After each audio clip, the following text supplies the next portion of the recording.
അറിയിച്ചത് ഏറ്റവും ഒടുവിലായി പുറത്തു വരുന്ന വിവരമനുസരിച്ച് ഈ വിമാനം തകർന്നു വീണത് അത് അഹമ്മദാബാദ് BJ മെഡിക്കൽ കോളേജിലെ ഹോസ്റ്റലിലേക്കാണ് എന്നാണ് നമുക്ക് മനസ്സിലാക്കാൻ സാധിക്കുന്നത്.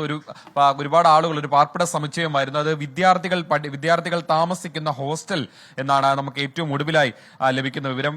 BJ മെഡിക്കൽ കോളേജ് ഹോസ്റ്റലാണത്. ആ വിദ്യാർത്ഥികൾ താമസിക്കുന്ന ഹോസ്റ്റലിന് മുകളിൽ കൂടിയാണ് ഈ വിമാനം തകർന്നു വീണത്. അതാണ് നമുക്ക് ഏറ്റവും ഒടുവിലായി ലഭിക്കുന്ന വിവരം. ഇതിനകത്ത് വിദ്യാർത്ഥികൾ ഉണ്ടായിരുന്നോ അടക്കമുള്ള കാര്യങ്ങൾ നമുക്ക് വ്യക്തതയില്ല. ഈ ഹോസ്റ്റലിലേക്കാണ് പിന്നീട് തീ പടർന്ന് പിടിച്ചത്. ഇക്കാര്യത്തിൽ ഒരു സ്ഥിരീകരണവും ഉണ്ടായിട്ടുണ്ട്. ഈ ഹോസ്റ്റലിനെ മുഴുവൻ ഈ തീ പടർന്നത് അത് പൂർണ്ണമായും അഗ്നിശമന സേന അത് കെടുത്തിയിട്ടുണ്ട്. അവിടെ മൃതദേഹങ്ങൾ കത്തിക്കരിഞ്ഞ നിലയിൽ മൃതദേഹങ്ങളടക്കം നേരത്തെ നമ്മൾ ആ ദൃശ്യങ്ങളടക്കം കണ്ടിരുന്നു. എത്ര പേർ മരിച്ചു എന്നതിലടക്കം ഇനി ഒരു സ്ഥിരീകരണം വരേണ്ടതുണ്ട്. നിലവിൽ 110 എന്നുള്ളതാണ് ഏറ്റവും ഒടുവിലായി ലഭിക്കുന്ന വിവരം. കൂടുതൽ പേരുടെ മരണസംഖ്യ ഉയരാനുള്ള ഒരു സാധ്യതയും മുന്നിലുണ്ട്. നിരവധി പേർ ഗുരുതരമായി പരിക്കേറ്റ് ആശുപത്രിയിൽ ചികിത്സയിലുണ്ട്. അതിൽ മുൻ മുഖ്യമന്ത്രി വിജയ് രൂപാണി അടക്കമുള്ളവര് ഉണ്ട്. എന്തായാലും രക്ഷാപ്രവർത്തനം ഊർജിതമായി തന്നെ നടക്കുകയാണ്. അർദ്ധസൈനിക വിഭാഗങ്ങളടക്കം ആ ഭാഗത്ത് എത്തിയിട്ടുണ്ട്. അവിടുത്തെ പ്രദേശവാസികളടക്കം അവിടെ നിന്ന് മാറ്റിയിട്ടുണ്ട്. കൂടുതൽ അതായത് ഒരുപാട് ആളുകൾ അധിവസിക്കുന്ന ഒരു മേഖലയാണ് ഈ വിമാനത്താവളം കഴിഞ്ഞിട്ടുള്ള ഈ വിമാനം തകർന്നു വീണ ഈ പ്രദേശം. അതുകൊണ്ട് തന്നെ ഈ നാട്ടുകാർക്ക് ഏതെങ്കിലും തരത്തിൽ അപകടം പറ്റിയിട്ടുണ്ടോ എന്നുള്ളൊരു സംശയം കൂടി അവിടെ ഉണ്ട്. എന്തായാലും അവിടുത്തെ ഈ വിമാനം തകർന്നു വീണ ഈ ഹോസ്റ്റലിന്റെ പരിസരത്തുള്ള ആളുകളെ എല്ലാം തന്നെ മാറ്റിപ്പാർപ്പിച്ചിട്ടുണ്ട്. അത് മാത്രമല്ല ഇതിനകത്തും രക്ഷാപ്രവർത്തനം ഇപ്പോഴും പുരോഗമിച്ചുകൊണ്ടിരിക്കുകയാണ്. പരിക്കേറ്റവരെ എത്രയും പെട്ടെന്ന് തന്നെ പല ആംബുലൻസുകളിലായി തൊട്ടടുത്ത ആശുപത്രികളിലേക്ക് കൊണ്ടുപോയിക്കൊണ്ടിരിക്കുകയാണ്.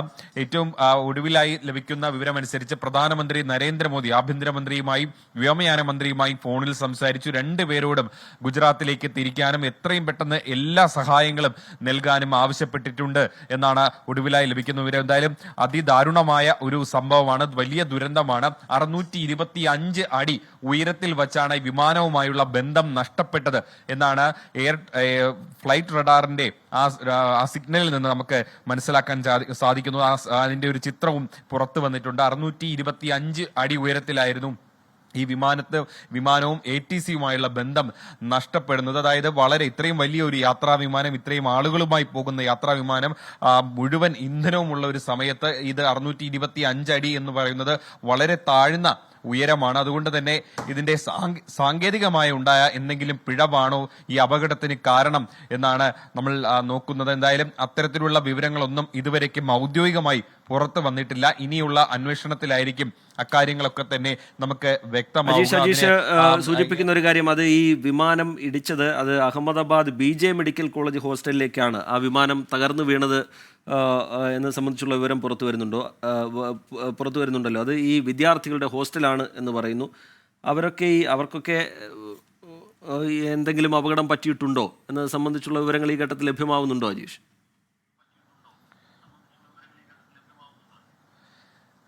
റീജിത്ത്, ഈ അഹമ്മദാബാദ് BJ മെഡിക്കൽ കോളേജ് ഇതിന് തൊട്ടടുത്തായി മെഡിക്കൽ കോളേജ് സ്ഥിതി ചെയ്യുന്ന ഇതിന് സമീപത്തായി തന്നെ 4-5 ഹോസ്റ്റലുകളുണ്ട്. അതിൽ ഒരു ഹോസ്റ്റലിലാണ്, അതിൽ മെൻസ് ഹോസ്റ്റലിനാണ് ഈ വിമാനം തകർന്നു വീണത് എന്നുള്ളൊരു വിവരം മാത്രമാണ് നിലവിൽ നമുക്ക് ലഭിക്കുന്നത്. അതിനകത്ത് വിദ്യാർത്ഥികൾ ഉണ്ടോ ഇടിച്ചിറങ്ങിയത്, നിലവിൽ അതിനകത്ത് വിദ്യാർത്ഥികൾ ഉണ്ടോ എന്നടക്കമുള്ള കാര്യങ്ങളിലൊന്നും ഇതുവരേക്കും ഔദ്യോഗികമായിട്ടൊരു സ്ഥിരീകരണം നമുക്ക് ലഭിച്ചിട്ടില്ല. വിദ്യാർത്ഥികൾ അടക്കമുള്ള ഇതിനകത്ത് ഉണ്ടായിരുന്നെങ്കിൽ അത് ഇതിനേക്കാൾ വലിയൊരു ദുരന്തമാകും എന്നുള്ള കാര്യത്തിൽ സംശയം. എന്തായാലും അവിടെ സുരക്ഷാ ഉദ്യോഗസ്ഥരടക്കം അർദ്ധസൈനിക വിഭാഗങ്ങളടക്കം അഗ്നിരക്ഷാ സേനാംഗങ്ങളടക്കം അവിടെ പരിശോധന നടത്തുന്നുണ്ട്. അവിടെ തൊട്ടടുത്തുണ്ടായിരുന്ന ജനവാസ മേഖല ഒരുപാട് ആളുകൾ അധിവസിക്കുന്ന തിങ്ങി നിറഞ്ഞു നിൽക്കുന്ന ഒരു ജനവാസ മേഖലയാണ്. അതുകൊണ്ട് തന്നെ ഒരുപാട് ആളുകൾ ആ ഭാഗത്ത് താമസിക്കുന്നുണ്ട്. അവിടെയാണ് ഈ വിമാനം ഇടിച്ചിറങ്ങിയത്, തകർന്നത്, തീഗോളമായി മാറിയത്. അതുകൊണ്ട് ആ ഭാഗത്തുള്ള ആളുകൾക്ക് ഏതെങ്കിലും തരത്തിൽ അപകടം പറ്റിയിട്ടുണ്ടോ എന്നുള്ളത് പരിശോധിക്കേണ്ടതുണ്ട്. അതും ഇപ്പോൾ അർദ്ധസൈനിക വിഭാഗങ്ങൾ അവിടെ ആ ഭാഗങ്ങളടക്കം തെരച്ചിൽ നടത്തുകയാണ്. നമ്മൾ ദൃശ്യങ്ങൾ കണ്ടത് അത് ഭീകരമായ ദൃശ്യങ്ങളാണ്. അതായത് കത്തിക്കരിഞ്ഞ നിലയിൽ മൃതദേഹ ഭാഗങ്ങളൊക്കെ നമ്മൾ കണ്ടിരുന്നു. അങ്ങനെ ഇത് വിമാനത്തിൽ അകത്തുണ്ടായിരുന്നവരാണോ അതിൽ പുറത്തുണ്ടായിരുന്നവർക്കും ഏതെങ്കിലും തരത്തിൽ പരിക്കേറ്റിട്ടുണ്ടോ എന്നടക്കമുള്ള വിവരങ്ങൾ നമുക്ക് ലഭിക്കേണ്ടതുണ്ട്. എന്തായാലും 110 പേർക്ക് ജീവൻ നഷ്ടമായി എന്നുള്ളതാണ് ഏറ്റവും ഒടുവിലായി പുറത്തു വരുന്ന വിവരം. അതിൽ 8 കുട്ടികൾ അടക്കമുണ്ട്. ശരി, 110 മരണം സംബന്ധിച്ച വിവരങ്ങളാണ് ഇപ്പോൾ പുറത്തു വരുന്നത്.